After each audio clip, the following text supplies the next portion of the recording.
बिस्मिल्लाहिर्रहमानिर्रहीम, बिस्मिल्लाहिर्रहमानिर्रहीम। प्यारे बच्चों, अस्सलाम वालेकुम। मुझे उम्मीद है कि आप सब खैरियत से होंगे। तो मैं आज आपको छठी जमात में उर्दू पढ़ाने जा रहा हूँ। जो हमारे आज का टॉपिक है वो है हिकायत। हिकायत माने कहानी, किस्सा। तो इस हवाले से मैंने चंद लफ्ज़ यहाँ लिखाए हैं जो इसमें आ रहे हैं, तो उनके मानी भी लिखाए हैं। तो ये अपनी कॉपी बुक पर नोट करना, और ताकि ये लेसन आपको समझ में आ जाए। तो इस हवाले से जो यहाँ लिखा, ज़्यादा मैंने लिखे हैं, 5 चंद अल्फाज दिखाए हैं।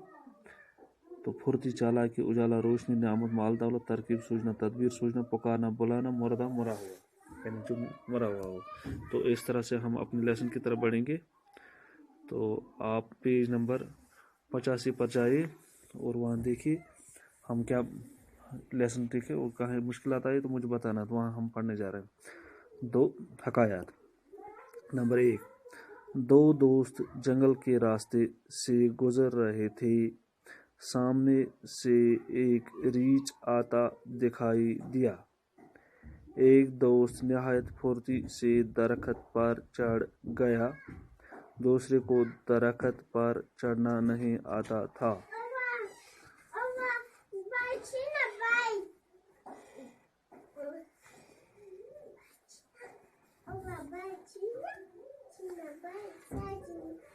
चढ़ता था। दूसरे ने पहले को मदद के लिए पुकारा। पहला और ऊपर चढ़ गया।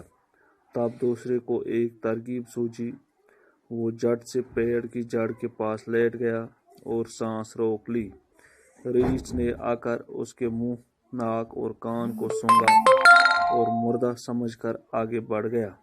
कुछ देर बाद पहला दोस्त दरख्त से नीचे उतरा और दूसरे से बोला, रीछ तुम्हारे कान में क्या कह रहा था? दूसरे ने जवाब दिया, वो कह रहा था कि खुदगर्ज लोगों की दोस्ती पर भरोसा मत करना।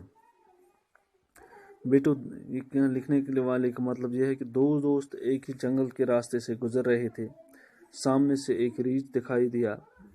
तो इनमें से एक फुर्ती से दरख्त के ऊपर चढ़ गया। दूसरे को नहीं आया चढ़ना, तो वो दरख्त पर नहीं चढ़ा। तो दूसरे ने पहले को मदार जो ऊपर चला गया था, उसने उसको पकारा और वो ऊपर चढ़ता चला गया। तब दूसरे को एक तरकीब समझ में आ गई, यानी उसकी सोच में एक तरकीब आ गई। वो झटपट पेड़ की जड़ के पास लेट गया। वो पेड़ के नीचे आ गया और वहीं लेट गया और सांस अपनी रोक ली, जैसा कि लग रहा था कि वो मरा हुआ है। रीछ ने आकर उसके मुंह, नाक और कान को सूंघा और मुर्दा समझकर आगे बढ़ गया। रीछ आ गया और जब उसने देखा कि ये उसके नाक, मुंह, कान ये कोई हरकत नहीं कर रहे हैं और सूंघा भी, सांस भी नहीं ले रहा है, तो उसको लग रहा था कि ये मुर्दा है। तो वो इसे आगे बढ़ गया। कुछ देर बाद पहला दोस्त दरख्त से नीचे उतरा। जो ही रीछ थोड़ा दूर हो गया, तो पहला दोस्त जो ऊपर चढ़ गया था दरख्त पर, तो वो नीचे आ गया। तो उसने उसे बोला, दरख्त नीचे उतरते और वो दूसरे से बोला, रीछ तुम्हारे कान में क्या कह रहा था? ये जो रीछ था वो तुम्हारे में कान में क्या कह रहा था? तो दूसरे ने जवाब दिया, दोस्त ने इसे जवाब दिया, वो कह रहा था कि खुदगर्ज लोगों की दोस्ती पर भरोसा मत, जो खुदगर्ज लोग हैं उनकी दोस्ती पर कभी भरोसा नहीं करना चाहिए। तो इंसान ज़िंदगी में कभी दोस्त के बगैर नहीं रहता। दोस्त और दोस्ती बनाना इंसान की फितरत होती है, लेकिन दोस्त के बगैर इंसान जी भी नहीं सकता है। लेकिन वही दोस्त होना जो मुसीबत में काम आए। ऐसा नहीं है कि वो मुसीबत के वक्त भाग जाए। तो आज हम इतना ही पढ़ेंगे। सुबह हम आपसे इससे आगे और फिर पढ़ेंगे। तब तक के लिए खुदा।